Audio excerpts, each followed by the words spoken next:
મામલો સામે આવ્યો છે।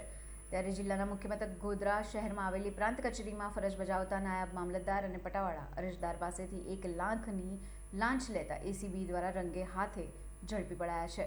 મળતી માહિતી મુજબ એક અરજદાર ભાગીદારના નામે જમીન ખરીદી હતી, જેમાં વધારાના નામ હોવાથી કૌટુંબિક હકો કમી કરવા મામલતદાર કચેરી ઈ-ધરા શાખામાં નોંધ પાડવામાં આવી હતી, જેની નોંધ પડાતા જમીનના 7/12 અમાંના એક ખાતે દ્વારા વાંધા અરજી કરાઈ હતી। મામલતદાર કચેરી ગોધરા ખાતેથી પ્રાંત કચેરી ખાતે મોકલાતા જમીનના માલિકને પ્રાંત કચેરી દ્વારા નોટિસ ફટકારાઈ હતી।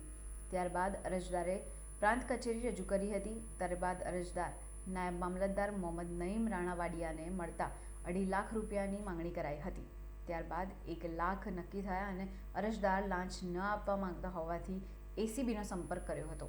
એસીબીને મામલાની જાણ થતાં છટકું ગોઠવવામાં આવ્યું હતું, જેમાં લાંચના નાણાં પટાવાળા ગણપતભાઈ પટેલ સ્વીકારતા એસીબીના છટકામાં ઝડપાઈ ગયા હતા। આ મામલે આરોપીઓને પકડાઈ જતા એસીબી દ્વારા કાયદેસરની કાર્યવાહી હાથ ધરવામાં આવી હતી।